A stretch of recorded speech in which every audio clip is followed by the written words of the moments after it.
দীর্ঘ ১১ বছর আমরা যেটার জন্য প্রতীক্ষা করেছি, দীর্ঘ ১১ বছর আমরা যার অপেক্ষায় ছিলাম এতদিন, সেই নবম পে স্কেল আজ থেকে কার্যকর হতে যাচ্ছে।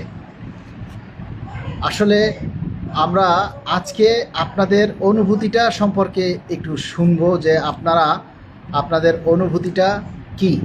আজকে আসলে আপনাদের দিনটা কেমন লেগেছে। নতুন স্কেলে ইনক্রিমেন্টটা যুক্ত হলে হয়তো আমরা আরেকটু বেশি লাভবান হতাম, কিন্তু আমাদেরকে সরকার আসলে এই পুরান স্কেলেই পে স্কেল মানে ইনক্রিমেন্টটা দিয়েছে যাতে আমরা একটু কম পাই। এটা আপনারা সবাই জানেন বা বোঝেন, কিন্তু কি করব বলেন, আমরা তো আসলে আমাদের ভাগ্য খারাপ, আমরা সবসময় অবহেলিত হই, আমরা বঞ্চিত হই, এটাই হলো স্বাভাবিক, তাই না? দেখুন, যদি ৮,২৫০ টাকার 5% ইনক্রিমেন্ট হয়, তাহলে তার ৮,২৫০ টাকায় আসে কত, ৪২০ টাকার মতো। তো ৪২০ টাকা যদি হয়, আর সেইটা যদি নতুন পে স্কেল পাওয়ার পর ৮,২৫০ টাকা যদি ২০,০০০ টাকায় যায়, তাহলে ২০,০০০ টাকায় গেলে যদি আমরা সেইটার 5% ইনক্রিমেন্ট পেতাম, তাহলে হতো কত, ২০,০০০ টাকার 5%-এ প্রায় ১,০০০ টাকা। তাহলে ৪২০ টাকা এখানে পুরান স্কেলে দেওয়ার কারণে, আর যদি নতুন স্কেলে হতো তাহলে প্রায় ১,০০০ টাকা, অর্থাৎ ৬০০ টাকার মতো আমরা আসলে কম পেলাম। তাই আমরা আসলে কি বলবো, কত বুঝনেওয়ালা যে মানুষ আমাদের দেশে আছে, তারা সবাই বলে অটো লেগে যায়, অটো হয়ে গেছে ইনক্রিমেন্ট। আরে ভাই, অটো কিভাবে হয় আমি তো সেটাই বুঝি না, কিভাবে অটো হয়। আমরা এই যে চালু হওয়ার পর থেকেই যে ইনক্রিমেন্ট আমরা পাচ্ছি, প্রতিবারই ইনক্রিমেন্ট আমাদের যখন যুক্ত হয়, ইনক্রিমেন্টের অপশনে গিয়ে বেতন অনলাইনের বেতন নির্ধারণীতে যাওয়ার পরে আমাদের প্রথমে এনআইডি সাবমিট করতে হয়। এনআইডি সাবমিট করার পর 4 অক্ষরে মানে একটা ভেরিফিকেশন কোড আছে, ৫,১০০ থেকে শুরু, ৫,১০০ থেকে শুরু, এরপরে অনেক সংখ্যা আছে, সেগুলি দিয়ে শুরু হয়। তারপরে একটা ক্যাপচা কোড দিতে হয়। ক্যাপচা কোড দেওয়ার পরে একটা অপশন আসে যে 4 অক্ষরের একটা ওটিপি, এরপরে মোবাইলে আমাদের কাছে 4 অক্ষরের একটা ওটিপি আসে। সেই ওটিপিটা মোবাইল থেকে যখন আবার ওইখানে সাবমিট করা হয়, তারপরে স্কেলের মানে ইনক্রিমেন্টের অপশনগুলি আসে বিভিন্ন সালের, তখন সেখানে গিয়ে ক্লিক করলে 2026 সালের 1/7/2026 সালের সেটাকে ক্লিক করলেই আপনার তখন ইনক্রিমেন্টটা আপনার অটো লেগে যায়। কিন্তু ওই পর্যন্ত তো আপনাকে যেতে হবে। এখন অনেকেই বলতেছে যে এগুলি তাদের নাকি করতে হয় না, মানে তাদের কিছুই করা লাগে না, তারা কিভাবে যে তাদের অটো হয়ে যায় এই জিনিসটাই আসলে আমি বুঝতে পারতেছি না যে অটো কিভাবে হয়। অটো হয় যখন আপনি ওই 1/7/2026 ক্লিক করবেন, তখন আপনাকে হাতে লিখতে হচ্ছে না, অটো ইনক্রিমেন্টটা যুক্ত হয়ে যায়, ওইটাই হলো অটো। কিন্তু ওই পর্যন্ত যেতে তো আপনাকে অনেকগুলো সিস্টেম পার করতে হয়, তাই না? আপনাকে এনআইডি দিতে হয়, তারপরে আপনার যে ওটিপি আসবে, ওটিপি দিতে হবে, ক্যাপচা দিতে হবে, এই সিস্টেমগুলি তো আপনাকে পার করতে হচ্ছে। তারপরেই এখন অনেকেই বলতেছে তাদের অটো হয়ে যায়, জানি না কিভাবে অটো হয়। যদি যাদের অটো হয় তাহলে তো ভালোই, সেটা তো আসলে কিছু বলার নেই। সচিব কমিটির চূড়ান্ত সভা অনুষ্ঠিত হবে, সেই চূড়ান্ত সভায় নির্ধারণ হবে আসলে এ সর্বনিম্ন স্কেল কত, সর্বোচ্চ স্কেল কত, কোনটা সিলেক্ট হলো। সেই আগামী সপ্তাহে সচিব কমিটির চূড়ান্ত সভার মধ্যে দিয়েই সব কিছু চূড়ান্ত আকারে ওনারা চূড়ান্ত রিপোর্ট হয়তো আনুষ্ঠানিকভাবে সরকারের কাছে জমা দিবে এবং মাননীয় প্রধানমন্ত্রীর কাছে যাবে। এই মাননীয় প্রধানমন্ত্রী সেটাকে অনুমোদন দেওয়ার পর ওইটার উপরেই আবার ভেটিং হবে, আইনি প্রক্রিয়া হবে, আরও কিছু পর্যবেক্ষণ আছে, কিছু ফর্মালিটিস আছে, সেগুলি সম্পন্ন করতে করতে হয়তো জুলাই মাস লাগতেও পারে, অথবা জুলাই মাসের শেষের দিকেই আপনার হয়তো প্রজ্ঞাপন হয়ে যাবে। তবে জুলাই মাসের শেষের দিকেও যদি প্রজ্ঞাপন হয় বা আগস্টে গিয়েও যদি প্রজ্ঞাপন হয়, যদি আগস্টে প্রজ্ঞাপন হয় তাহলে আমরা 1 মাসের এরিয়া পাবেন, আমরা 1 মাসের তাহলে এরিয়া পাবো জুলাই মাসের। এক্ষেত্রে চিন্তিত হওয়ার কোনো কারণ নেই। তবে আমরা সরকারের কাছে দাবি জানাবো যে যত দ্রুত সম্ভব যাতে আমাদেরকে এই 1 জুলাইয়ের মধ্যেই, যাতে অন্তত 20 জুলাইয়ের মধ্যেও যদি আমাদের প্রজ্ঞাপন জারি করা হয়, তাহলে কিন্তু আমরা এই আগামী বেতনটা মানে আগস্টের বেতন যেটা সেটা আমরা নতুন স্কেলেই পাবো। 50%, 60% বা 70% আকারে যদি বাস্তবায়ন করা হয় তাহলে কিন্তু কষ্টের শেষ থাকবে না। এই জন্য আমি আপনাদের সবাইকে বারবার অনুরোধ করি যে ভাই, গেজেট প্রকাশের আগ পর্যন্ত আর কয়টা দিন আপনারা একটু কষ্ট করেন, একটু দাবিগুলি উপস্থাপন করেন। কিছু সামার আছে, কিছু অসভ্য প্রকৃতির লোক আছে, এরা থাকবে সব সময়, কিন্তু বেশিরভাগটাই তো আপনারা ভালো মানুষ, তাই না? যারা অসভ্য, যাদের পারিবারিক শিক্ষা নেই। আচ্ছা, আর রায়হান লিখেছেন, ভাই দ্য ডেইলি ক্যাম্পাসে দেখলাম আপনি বলেছেন যে সরকারি চাকরিজীবীরা পে স্কেলের সুবিধা পাচ্ছে না, এটা আসলে কি বলেছেন? ওখানে বুঝতে পারিনি, প্লিজ একটু বুঝিয়ে বলেন। কর্মচারীরা পে স্কেলের সুবিধা পাচ্ছে না, পে স্কেলের সুবিধা পাচ্ছে না। পে স্কেল কি এখনো হয়েছে? পে স্কেলের সুবিধা পাচ্ছি না মানে বিষয়টা কি বুঝলাম না। এটা কবে বলেছি, কবে বলেছি একটু বলেন তো?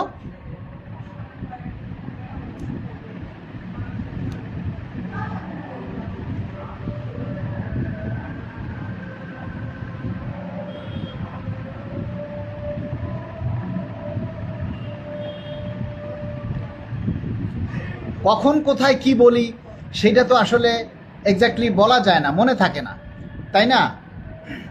আর দীর্ঘ দীর্ঘ নিঃশ্বাস ও প্রতীক্ষার ফলটা কবে পাবো এই অপেক্ষায়। আর বেশি দিন অপেক্ষা করতে হবে না ভাই। আমরা যতটুকু আশা করি যে হয়তো এই জুলাই মাসের শেষের দিকেই প্রজ্ঞাপন হয়ে যাবে, কিন্তু আপনারা কতটা সচেতন সেটা বলেন। আপনারা কতটা সচেতন এই শেষ সময় এসে? আপনারা এই শেষ সময় এসে আপনারা দেখেন, আজকেই একটু আগে দেখলাম, আজকেই একটু আগে দেখছেন আপনারা, কি দেখছেন আমি জানি না, কোথায় দেখছেন? আজকে একটু আগে হয়তো আগের বক্তব্য দেখছেন নাকি? আজকে একটু আগে দেখছেন, একটু আগে কোথায় দেখলেন?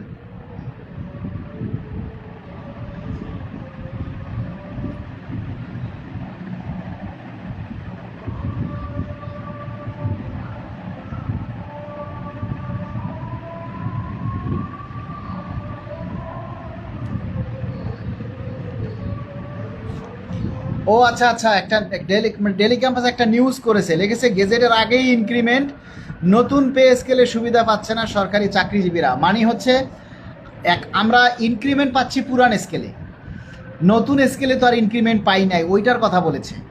ঠিক আছে, আমরা ওখানে আমি যে কথাগুলি বলেছি যে নতুন স্কেলে যদি আমাদেরকে ইনক্রিমেন্টটা দেয়া হতো তাহলে কিন্তু আমরা নতুন স্কেলের সুবিধাটা পেতাম।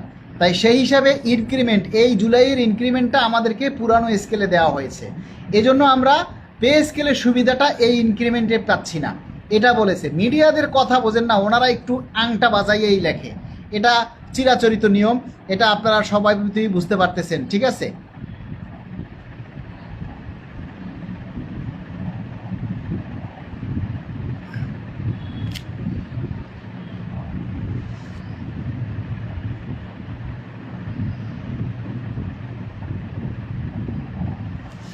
গেজেটের আগেই ইনক্রিমেন্ট, নতুন পে স্কেলের সুবিধা পাচ্ছে না সরকারি চাকরিজীবীরা। বিষয়টা হলো আপনারা মানে আমি আপনাকে পড়েই শোনাই উনি কী লেখছে। আপনারা যেটা যেহেতু বলেছেন একটু নিউজটা দেখি, ওনারা যেটা লিখেছেন, সরকারি কর্মকর্তা কর্মচারীদের নতুন পে স্কেলের গেজেট প্রকাশের আগেই পুরাতন স্কেলে বার্ষিক ইনক্রিমেন্ট অপশন চালু করায় বঞ্চনার অভিযোগ তুলেছেন বাংলাদেশ সরকারি কর্মকর্তা কর্মচারী কল্যাণ সমিতির আহ্বায়ক আব্দুল মালেক। বলেছেন, নতুন স্কেলের সুবিধা থেকে কর্মচারীদের বঞ্চিত করতেই সরকার এই সিদ্ধান্ত নিয়েছে। আজ বুধবার 1 জুলাই দ্য ডেইলি ক্যাম্পাসকে দেয়া এক সাক্ষাৎকারে তিনি এই অভিযোগ করেন। সাক্ষাৎকারে আব্দুল মালেক সরকারি চাকরিজীবীদের ইনক্রিমেন্ট বা বার্ষিক 5% বেতন বৃদ্ধির ঐতিহাসিক প্রেক্ষাপট ও বর্তমান বৈষম্যের চিত্র তুলে ধরেন। আব্দুল মালেক জানান, বার্ষিক 5% বৃদ্ধি বা ইনক্রিমেন্ট একটি চলমান প্রক্রিয়া, যা প্রতি বছর 1 জুলাই থেকেই হওয়ার কথা। তবে অতীতে এই সিস্টেমটি এমন ছিল না। আগে নিয়ম ছিল একজন কর্মচারী যে তারিখে চাকরিতে যোগদান করতেন ঠিক পরের বছর সেই একই তারিখেই 1 বছর পূর্ণ হতো এবং বেতনের সাথে ইনক্রিমেন্ট যুক্ত হতো। অর্থাৎ কেউ 1 জানুয়ারি যোগ দিলে ওই তারিখেই কেউ 10 ফেব্রুয়ারি চাকরিতে যোগ দিলে ওই 10 তারিখেই ইনক্রিমেন্ট পেতেন। কিন্তু 15 সালের পর অনলাইন পে ফিক্সেশন বা আইবাস প্লাস প্লাস সিস্টেম চালু হওয়ার পর হিসাবের সুবিধার জন্য সব কর্মকর্তা কর্মচারীরা ইনক্রিমেন্ট 1 জুলাই নির্ধারণ করা হয়। বিষয়টা তো সঠিক, তাই না? আইবাসের সুবিধার জন্যই এই ব্যবস্থা করা হয়েছিল, যেন একটি নির্দিষ্ট অপশনে সবাই একসঙ্গে এটি ক্রিয়েট করতে পারেন। সরকারি কর্মচারীদের এই নেতা অভিযোগ করেন, নতুন পে স্কেলের গেজেট জারি না হওয়ায় এবারের 1 জুলাই ইনক্রিমেন্টটি সবাইকে পুরাতন স্কেল অনুযায়ী নিতে হচ্ছে। অথচ নতুন স্কেলে ইনক্রিমেন্ট দেয়া হলে সাধারণ কর্মচারীরা অনেক বেশি লাভবান হতেন।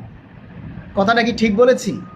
যদি নতুন স্কেলে মানে গেজেট হওয়ার পর ফিক্সেশনের পর আমাদের যে নতুন বেসিকটা হবে, সেই বেসিকের উপরে যদি আমাদের 5% ইনক্রিমেন্ট দেয়া হতো, তাহলে আমরা একটু বেশি লাভবান হতাম না? যেমন 8,250 টাকা, আমি কিন্তু শুরুতেই বলেছি 8,250 টাকার 5%-এ আসে হইলো 400 টাকা। আর এই 8,400 টাকা 8,000 টাকা যদি 20,000 টাকায় যায়, তাহলে 20,000 টাকার ফিক্সেশন হওয়ার পর যদি ইনক্রিমেন্টটা দিত, তাহলে যুক্ত হতো কত? 1,000 টাকা। কিন্তু আমরা সেটা থেকে বঞ্চিত হলাম না। আচ্ছা, উদাহরণ দিয়ে তিনি বলেন, বর্তমানে একজন কর্মচারীর পুরাতন স্কেলে যদি 8,250 টাকা হয়, তবে তার 5% ইনক্রিমেন্টে আসে মাত্র 400 টাকার কিছু বেশি। কিন্তু নতুন স্কেলের গেজেট প্রকাশের পর ফিক্সেশন কমপ্লিট হলে এই স্কেলটি যদি 20,000 টাকা হতো, তবে 20,000 টাকার 5%-এর ইনক্রিমেন্টে আসতো প্রায় 1,000 টাকা। ফলে কর্মচারীদের বেতন অনেক বেশি বৃদ্ধি পেত। গেজেট প্রকাশের আগে ইনক্রিমেন্ট অপশন চালু করার পেছনে সরকারের অর্থ বাঁচানোর কৌশল রয়েছেও উল্লেখ করে আব্দুল মালেক বলেন, সরকারের অর্থটা নতুন স্কেলে দিলে বেশি লাগতো, যার কারণে সরকার হয়তো এই ইনক্রিমেন্টটা পুরনো স্কেলে দেওয়ার জন্যই অপশনটা আগে চালু করে দিয়েছে। আগে অপশন করে দিয়েছে যাতে কর্মচারীরা ঠকি, মানে কর্মচারীদের যতভাবে ঠকানো যায়, বঞ্চিত করা যায়, এই অপশনটাই হচ্ছে সেরকম। তিনি দাবি করেন, পে স্কেলের গেজেট প্রকাশের পর যদি নতুন স্কেলের উপর ভিত্তি করে ইনক্রিমেন্ট হিসাব করা হতো, তবে দেশের সকল স্তরের সরকারি কর্মচারী কর্মকর্তা কর্মচারীরা প্রকৃত অর্থেই লাভবান হতেন।